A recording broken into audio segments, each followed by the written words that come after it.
Good evening students, मेरा नाम अखिलेश कनुंगो है। आप सभी का स्वागत है मेरे यूट्यूब चैनल पर। जावा सर्वलेट हिंदी सीरीज के आज के वीडियो लेक्चर में हम सीखेंगे सर्वलेट लाइफ साइकिल के प्रैक्टिकल के बारे में। पिछले वीडियो लेक्चर में मैंने आपको थ्योरेटिकली समझाया था सर्वलेट लाइफ साइकिल के बारे में। सर्वलेट लाइफ साइकिल वह प्रोसेस है जिसके द्वारा कोई सर्वलेट वेब कंटेनर के द्वारा लोड किया जाता है, एग्जीक्यूट किया जाता है, प्रोसेस किया जाता है और एग्जीक्यूशन के पश्चात प्राप्त रिक्वायरमेंट डिजायर्ड रिजल्ट के आधार पर क्लाइंट साइड पर रिफ्लेक्टेड रिजल्ट को पहुंचाया जाता है। सर्वलेट के इनिशियल स्टेज से लेकर सर्वलेट के डिस्ट्रॉइंग स्टेट तक की प्रोसेस सर्वलेट की लाइफ साइकिल कहलाती है। सर्वलेट लाइफ साइकिल के बारे में सारा थ्योरेटिकली हम समझ चुके हैं प्रीवियस वीडियो लेक्चर्स में। आज के वीडियो लेक्चर में मैं आपको प्रैक्टिकली इंप्लीमेंटेशन करके बताऊंगा इस लाइफ साइकिल को। तो चलिए फ्रेंड्स, मेरे पास में नेटबिंस आईडी ओपन है। यहां पर मैं एक नया प्रोजेक्ट ले रहा हूं और इस नए प्रोजेक्ट का नाम मुझे देना होगा। तो न्यू प्रोजेक्ट पे मैं क्लिक करूंगा और जैसे ही मैं न्यू प्रोजेक्ट पे क्लिक करता हूं सेम प्रोसेस मेरे सामने आती है जो हम पिछले वीडियो लेक्चर्स में कई बार कर चुके हैं। यहां पर मैं प्रोजेक्ट का नाम दे रहा हूं life cycle demo. Life cycle demo, that is my project name. और यहां से मैं नेक्स्ट करूंगा। नेक्स्ट करते जाना है आपको। I don't need frameworks, okay. Finish करूंगा। सो ये प्रोजेक्ट हमारा तैयार हो रहा है। ये सारा प्रैक्टिकल पोर्शन मैं आपको प्रीवियस वीडियो लेक्चर्स में बतला चुका हूं। So my project name is life cycle demo. So this is my project. आपको लेफ्ट हैंड साइड पे दिख रहा होगा। This is my project life cycle demo, okay.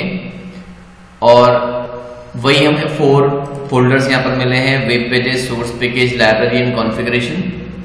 And by default हमारे सामने ये जेएसपी पेज ओपन हो गया है। मुझे जेएसपी पेज की जरूरत अभी नहीं है।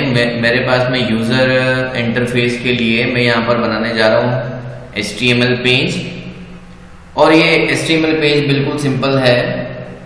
सिंपल HTML पेज मैं डिजाइन करूंगा। उसके लिए मैं इस पे वेब पेजेस पे न्यू क्लिक करूंगा। न्यू पे जाने के बाद में हमको यहाँ पर क्लिक करना है HTML पे।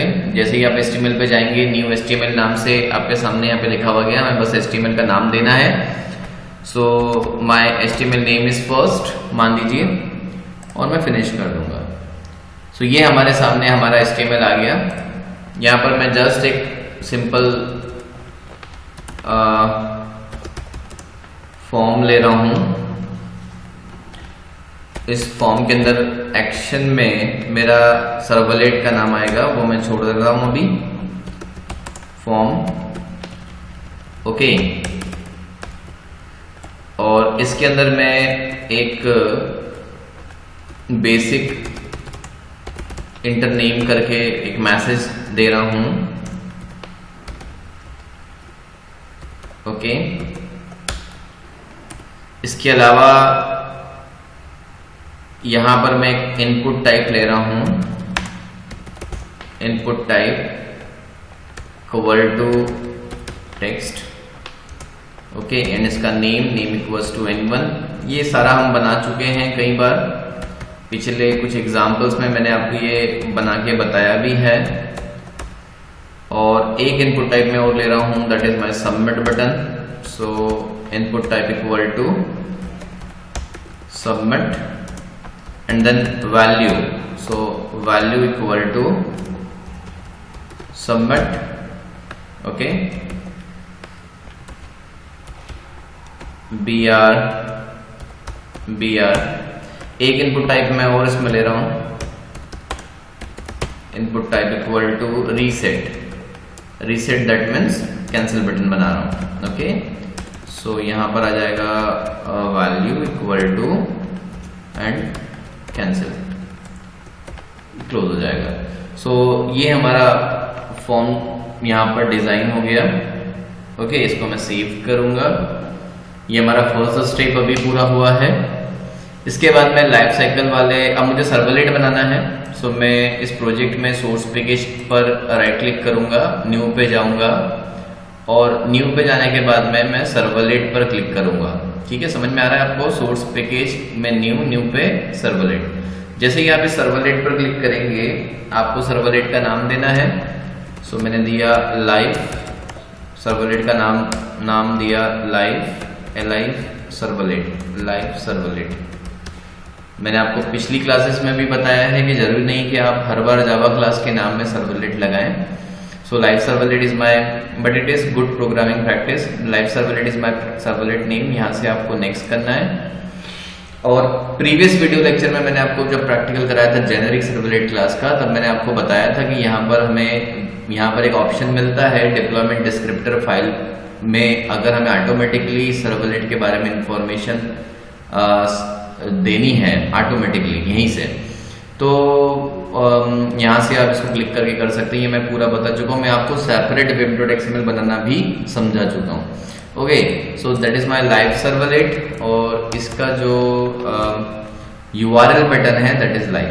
ओके, ये मैंने चेंज किया है। web.deployment डिस्क्रिप्टर फाइल मुझे बनाने की जरूरत नहीं है, मैं यहाँ पे क्लिक कर रहा हूँ, दैट मीन्स ऑटोमेटिकली web.xml बन जाएगी। और web.xml बनने के साथ में ये जो पर्टिकुलर सर्वलेट मैं बना रहा हूँ जिसका नाम है लाइव सर्वलेट, इसकी सारी इंफॉर्मेशन, मतलब इसका सर्वलेट और इसकी मैपिंग, पूरी इंफॉर्मेशन इस web.xml के अंदर हो जाएगी। यहाँ से आपको फिनिश पे क्लिक करना है। ओके, तो ये आपका सर्वलेट यहाँ पर बन गया, रेडी हो गया। अभी जो सर्वलेट बना है मेरा वो HTTP सर्वलेट के साथ है। मैं लाइफ साइकिल वाला प्रोग्राम आपको समझाने की कोशिश कर रहा हूँ, इसलिए मैं इसको समझाऊंगा सर्वलेट इंप्लीमेंटेशन के साथ में। सर्वलेट आपको पता है, पिछले वीडियो लेक्चर में मैंने आपको बताया था सर्वलेट इंटरफेस के बारे में। सर्वलेट एक प्रकार का इंटरफेस है और अगर आप अपनी नॉर्मल जावा क्लास को एज अ सर्वलेट रिप्रेजेंट करना चाहते हैं तो आपको इस सर्वलेट इंटरफेस को इम्प्लीमेंट करना होता है। ये अवेलेबल है javax.servlet इंटरफेस में, पैकेज में, सॉरी। यहाँ से आप इम्प्लीमेंट्स करेंगे इसको। ओके, ये इम्प्लीमेंट्स हो गया। बाकी का कोड मैं यहाँ से हटा रहा हूँ। यहाँ पे जो भी कोड है ये सारा का सारा कोड मैं यहाँ से हटा रहा हूँ ताकि मैं सिर्फ सर्वलेट का कोड यहाँ पर लिख पाऊँ। ओके, तो ये ओवरऑल कोड यहाँ से हट गया। इंपोर्ट्स भी मैं सारे यहाँ से हटा रहा हूँ।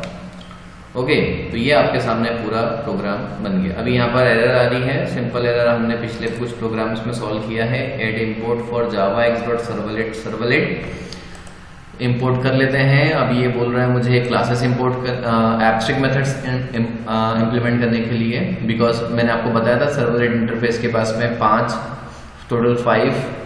एब्स्ट्रैक्ट मेथड्स हैं। सो यदि कोई क्लास इसे इंप्लीमेंट करती है तो हमें इस सर्वलेट इंटरफेस की सभी मेथड्स को इंप्लीमेंटेशन प्रोवाइड करना होगा। बेसिकली यहाँ पे 5 मेथड्स हैं, लेकिन सर्वलेट लाइफ साइकिल में सिर्फ 3 मेथड्स का ही प्रयोग होता है और वो 3 मेथड्स हैं init, service and destroy. Okay, but हमें चूंकि हमें पूरे 5 मेथड्स को, 5 मेथड्स को इम्प्लीमेंटेशन प्रोवाइड करना होगा। अगर आप ऐसा नहीं करना चाहते तो आप यही प्रोग्राम बना सकते हैं जेनेरिक सर्वलेट क्लास के साथ। ओके, तो मैंने यहाँ पर इम्प्लीमेंट कर लिया। देखिए आपके सामने यहाँ पर मेथड्स आ गई हैं। इनिट एक मेथड हमारे पास आई है, सर्विस आई है, गेट सर्वलेट इन्फो हमारे पास एक मेथड है, डिस्ट्रॉय एक मेथड है और सर्वलेट कॉन्फिग हमारे पास एक मेथड है, ये रहा। ओके, अभी इस इनिट में मैं थोड़ा सा चेंजेस करूंगा बिकॉज क्योंकि मैं सर्वलेट लाइफ साइकिल आपके सामने बताना चाहता हूँ।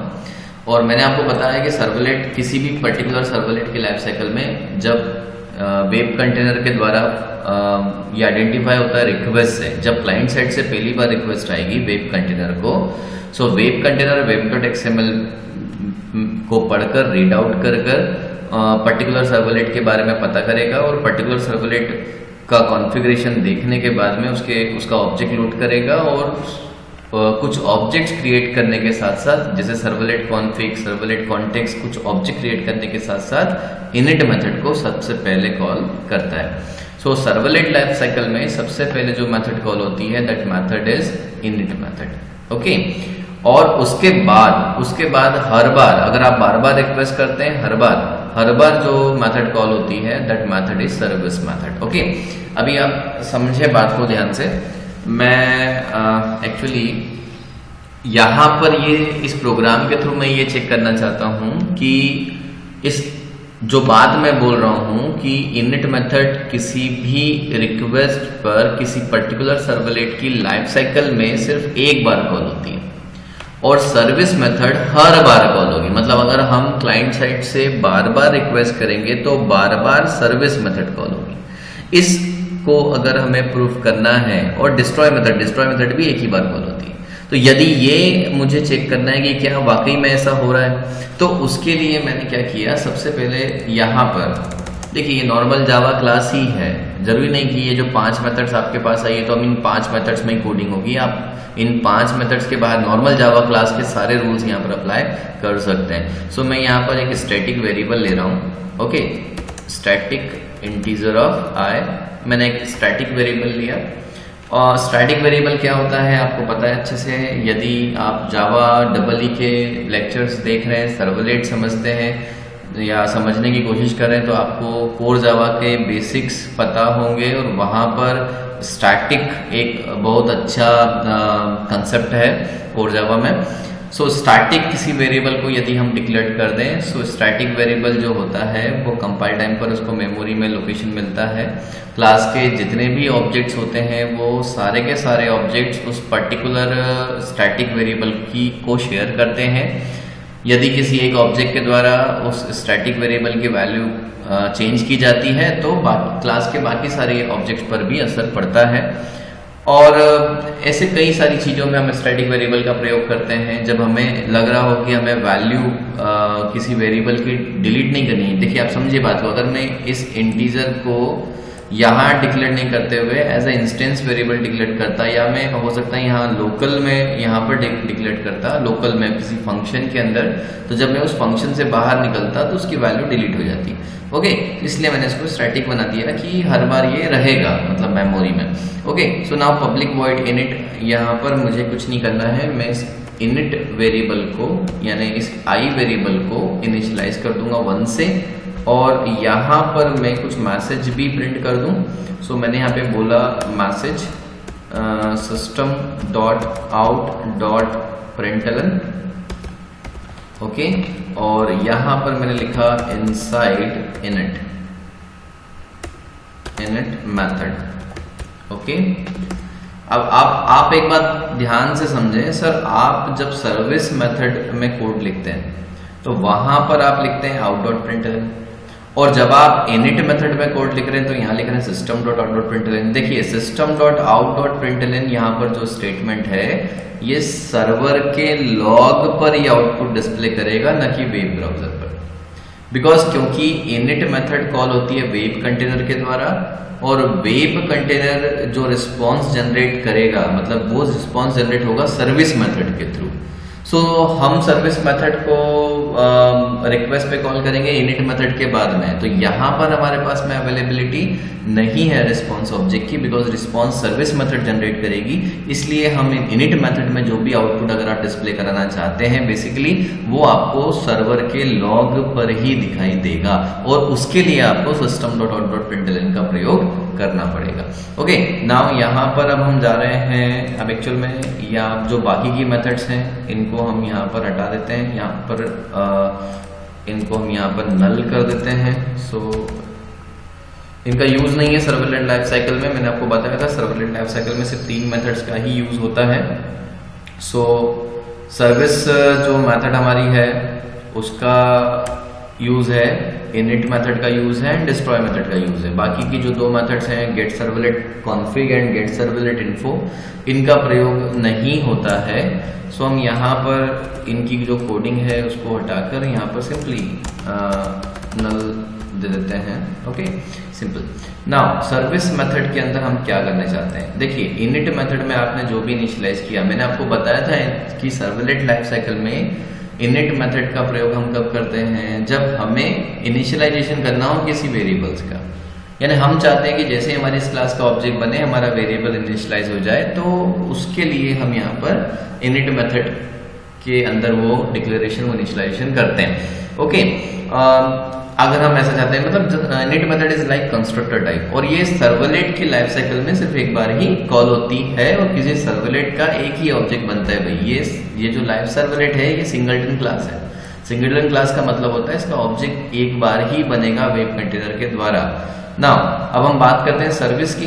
तो यहाँ से मैं रिस्पॉन्स जनरेट करूंगा, तो मैंने वहां से जो भी डेटा आएगा वो डेटा मुझे लेना है। उसके पहले मुझे एक ऑब्जेक्ट बनाना पड़ेगा रिस्पॉन्स जनरेट करने के लिए। So object is print writer class का, print writer out equal to response dot get writer. हमको ये एक ऑब्जेक्ट बनाना है, यहाँ पर प्रिंट राइटर क्लास पे इंपोर्ट ये मांग रहा है। सो हम यहाँ पर एक इंपोर्ट देंगे छोटा सा।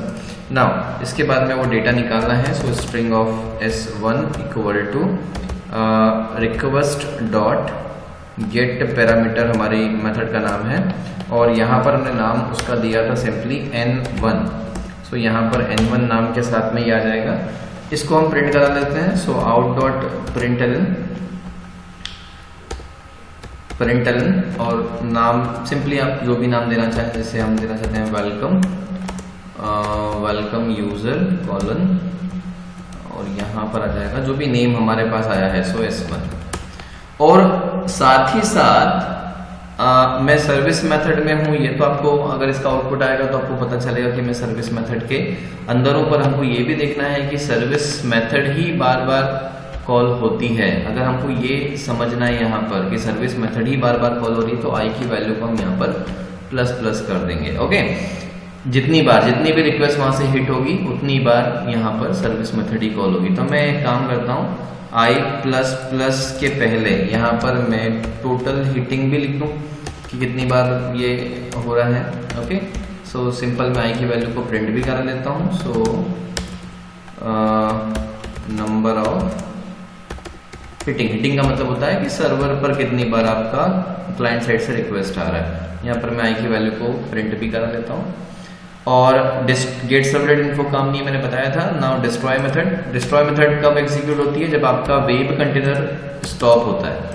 सो यहाँ पर भी मैं सर्वर, ये भी जो मेथड है ये वेब कंटेनर के द्वारा कॉल होती है, और इसका जो रिस्पॉन्स है वो भी हम वेब ब्राउजर पर नहीं देखना चाहते, वो रिस्पॉन्स हम देखते हैं आपके सर्वर लॉग पर।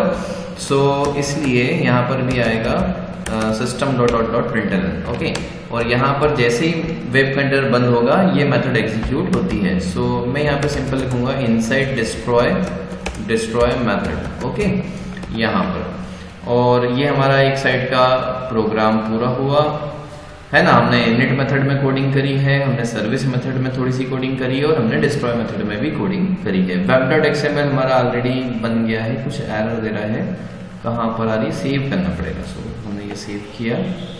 ओके,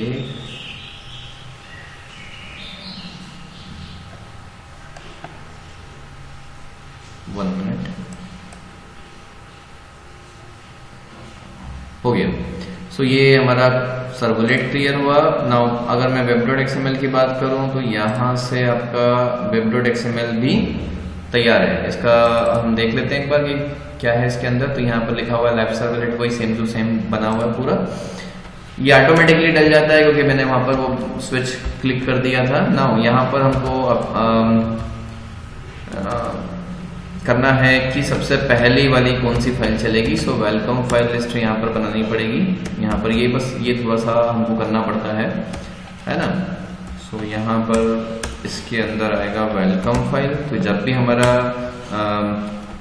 पहली बार रिक्वेस्ट, जब भी हम इस प्रोसेस को डिप्लॉय करेंगे, इस प्रोजेक्ट को डिप्लॉय करेंगे, सो कौन सा पेज हमारे सामने सबसे पहले आएगा। सो हमने यहाँ पे लिखा है, हमारे पेज का नाम है first.html। ये हमारा पेज है, ये हमें डिप्लॉय करना है। तो ये हमारा प्रोजेक्ट यहाँ पर रेडी हो गया। अभी हम यहाँ से इसको थोड़ा सा चेंज करेंगे हमारा ब्राउजर, और देखिए फ्रेंड्स हम इसको रन करेंगे, है ना।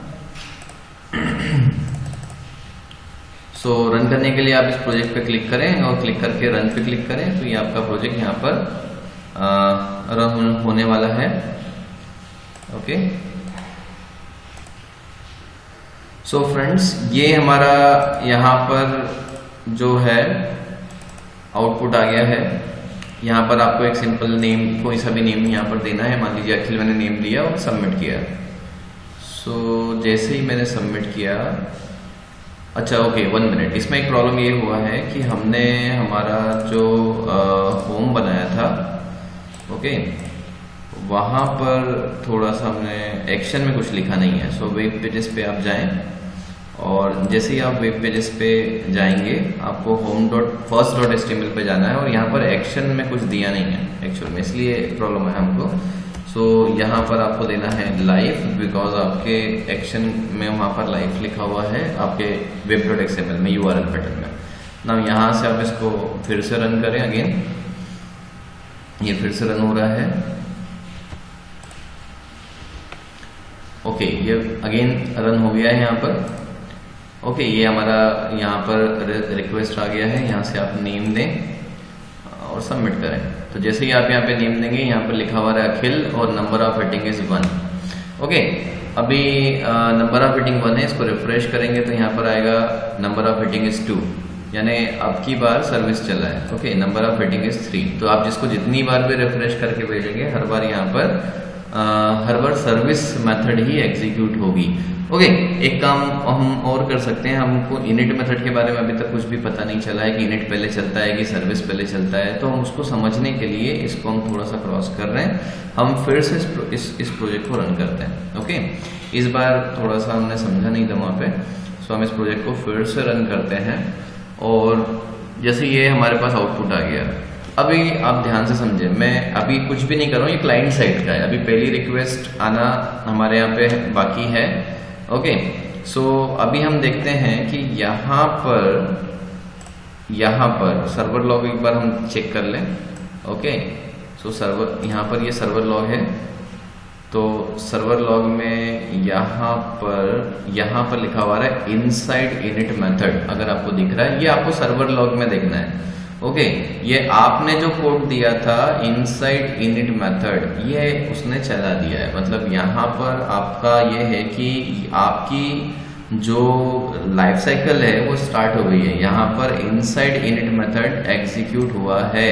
ओके, मतलब सर्विस मेथड के पहले क्या चलेगा, इनिट मेथड। नाउ अब हम जाते हैं यहाँ पर हम नाम देंगे अखिल, और जैसे ही हमने अखिल करके सबमिट किया, सो यहाँ पर अब आप देखेंगे तो यहाँ पर वेलकम यूजर अखिल, ये सर्विस मेथड चली है। नंबर ऑफ हिटिंग इज 4, दैट मीन्स 3 हिटिंग पहले की थी और एक बार अभी हुआ है 4। ओके, अभी एक काम और करते हैं हम लोग। अभी हम इसको डिस्ट्रॉय करते हैं। यहाँ से आपको ये वेब कंटेनर का सर्वर लॉग है, इसको आप जैसे ही यहाँ से स्टॉप करेंगे, तो स्टॉप करने पर यहाँ पर देखें, यहाँ पर आ गया inside destroy method. That means जैसे ही आप स्टॉप करते हैं, डिस्ट्रॉय मेथड एग्जीक्यूट होता है। इस प्रोसेस को हम फिर से एक बार रन करते हैं स्टार्टिंग से। ओके, ताकि और प्रॉपरली हमको थोड़ा समझ में आ जाए। तो मैं इसको यहाँ से रन कर रहा हूँ। तो जैसे ही आप इसको रन करेंगे अभी हमारा पूरा का पूरा फिर से सर्वर स्टार्ट होगा, वेब कंटेनर लोड हो रहा है अभी। ये इस टाइप से ये पूरा प्रोसेस यहाँ पर होता है। ओके,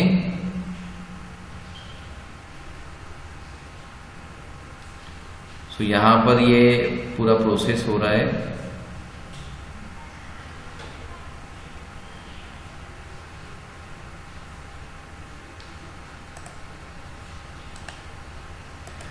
सो यहाँ पर हमारा आउटपुट आ गया है। अभी हम यहाँ से कुछ भी लिख नहीं रहे हैं, ये हमारा आउटपुट आया है। अभी हम वापस से सर्वर लॉग पर जा रहे हैं। जब आप सर्वर लॉग पर जाएंगे, ये स्टार्ट हो गया है यहाँ पे वेब कंटेनर। जब आप यहाँ पर जाएंगे, सो यहाँ पर आपको अभी कुछ भी नहीं मिल रहा है। देखें आप, यहाँ पर कुछ भी नहीं है। अभी एक्चुअल प्रॉब्लम क्या हुआ था उस टाइम पे, जो इसके पहले मैंने आपको बताया था, वहां पे ऑलरेडी मैंने बिना स्टॉप किए उसको रन कर दिया था। यहाँ पर आप देखें कुछ भी नहीं है। दैट मीन्स अभी इनिट मेथड कॉल नहीं हुआ है, क्योंकि क्वेश्चन अराइजेस दैट कि सर अभी तो फर्स्ट रिक्वेस्ट हुआ नहीं है। सो फर्स्ट रिक्वेस्ट जब नहीं हुआ है, सो इनिट कैसे कॉल हो गया? ओके, तो यहाँ पर अभी नहीं है। जब आप यहाँ से पहली बार यहाँ से फर्स्ट टाइम रिक्वेस्ट बन देंगे, यहाँ से जैसे ही आपने यहाँ से सबमिट किया, नाउ अब यहाँ पर सर्विस चला है। ओके, लेकिन इसके पहले अगर मैं सर्वर लॉग की बात करूं तो यहाँ पर लिखा हुआ है इनसाइड इनिट मेथड। तो आपको प्रॉब्लम मतलब आपको समझ में आ रहा है। यहाँ पे सबसे पहले क्या हुआ, पहले इनिट मेथड चला है और उसके बाद जैसे ही आपने वहां से सबमिट किया, फर्स्ट रिक्वेस्ट जैसे ही आपने जनरेट की, वैसे ही कंटेनर ने web.xml को रीड किया। रीड करने के बाद servlet context, servlet config object बनाए एंड देन उसने इनिट मेथड कॉल किया। इनिट मेथड कॉल करने के साथ साथ जो कोडिंग मैंने वहां पे लिखी थी वो कोडिंग इनिशियलाइज की और यहाँ पर हमारे सामने सर्वर लॉग पर आउटपुट आया इनसाइड इनिट मेथड। इसके बाद में हमारी सर्विस मेथड चलती है और सर्विस मेथड चली है तो हमारे सामने यहाँ पर आया है welcome user Akhil and number of hitting is 1। अभी पिछली बार जब हमने इसको एग्जीक्यूट किया था, यहाँ पर नंबर ऑफ हिटिंग 4 लिखा हुआ आ रहा था। दैट मीन्स कि हमने वेब कंटेनर को स्टॉप नहीं किया था। इसलिए हर बार आप अगर प्रोजेक्ट को बार बार रन करेंगे तो भी, क्योंकि उस सर्वलेट के लाइफ साइकिल चल गई है उस एक सेशन में। ओके, सो इसलिए हर बार आपका सर्विस मेथड ही कॉल होगा। समझ में आ रहा है? लेकिन अभी मैंने स्टॉप किया, पूरा वेब कंटेनर पूरा स्टॉप किया और फिर से अगेन स्टार्ट करके जब मैं रन कर रहा हूं तो यहाँ पर आपको ये समझ में आ रहा है प्रॉपरली कि पहले आपका रिक्वेस्ट आइडेंटिफाई होगा। पहले जब तक आप क्लिक यहाँ से नहीं करेंगे पहली बार, तब तक आपका वहां पे इनिट मेथड एग्जीक्यूट नहीं होगा। सो यहाँ से जैसे ही आपने इनिट मेथड पर यहाँ पर जैसे ही आपने सबमिट बटन पर क्लिक किया, फर्स्ट रिक्वेस्ट आपकी तरफ से बनी क्लाइंट साइड से, सर्वर साइड पर web.xml रीड हुआ, ऑब्जेक्ट्स क्रिएट हुए और उसके बाद इनिट मेथड कॉल हुआ। इनिट मेथड कॉल होने के बाद में सर्विस मेथड कॉल हुआ। अब यदि मान लीजिए मैं यहाँ से इसको रिफ्रेश करूं, सो यहाँ पर आ रहा है नंबर ऑफ हिटिंग 2, लेकिन क्या इनिट मेथड कॉल हो रहा है? नहीं, यहाँ पर इनिट मेथड इस बार फिर से कॉल नहीं हुआ है। सिर्फ एक बार ही किसी सर्वलेट की लाइफ साइकिल में इनिट मेथड कॉल होता है। आप अगर मान लीजिए इसको रिफ्रेश फिर से करें, सो इस बार भी सर्विस मेथड ही कॉल हो रही है, बिकॉज डेटा आपका सेम है।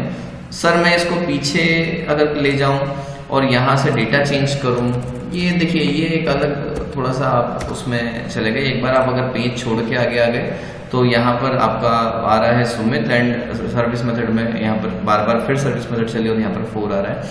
यदि आप वापस नहीं जाना चाहते, यानी इस बैक बटन का यूज करके वापस नहीं जाना चाहते, आप चाहते हैं यहीं पर मुझे फिर से फॉर्म मिल जाए, मतलब मैं चाहता हूँ कि मैं यहीं से इसको फिर से एक रिक्वेस्ट और क्रिएट कर दूं, तो उसके लिए आप अपने यहाँ पर आप अपने जो कोड है आपका सर्वलेट का, उसी कोड के अंदर आप HTML के कंटेंट, सर्वलेट के कोड के अंदर आप HTML के कंटेंट जो हैं वो इंसर्ट कर सकते हैं यहाँ से।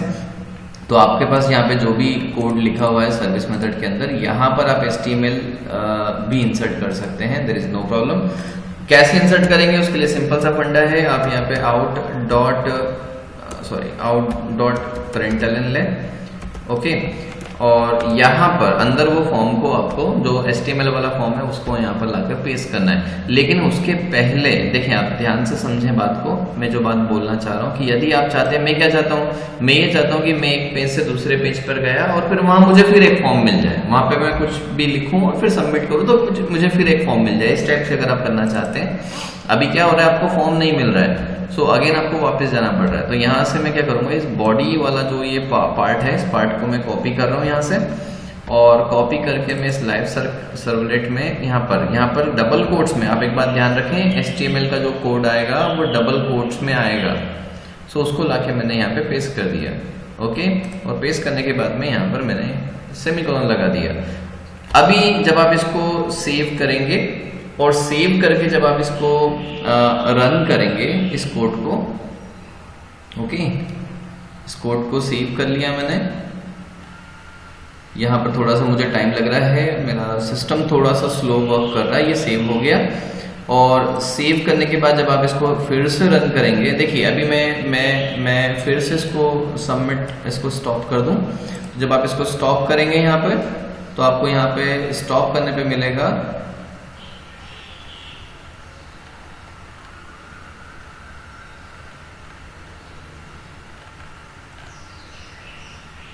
जब आप इसको स्टॉप कर देंगे तो यहाँ पर मिलेगा inside destroy method. So web container जब आपका स्टॉप होता है तो आपकी डिस्ट्रॉय मेथड एग्जीक्यूट होती है, और ये भी सिर्फ एक बारी एग्जीक्यूट होती है। देखिए, इनसाइड इनिट मेथड और फिर इनसाइड डिस्ट्रॉय मेथड, ये लाइफ साइकिल आपके सर्वलेट की खत्म होगी। आपके सर्वलेट का जो ऑब्जेक्ट क्रिएट होता है वो डिस्ट्रॉय हो गया।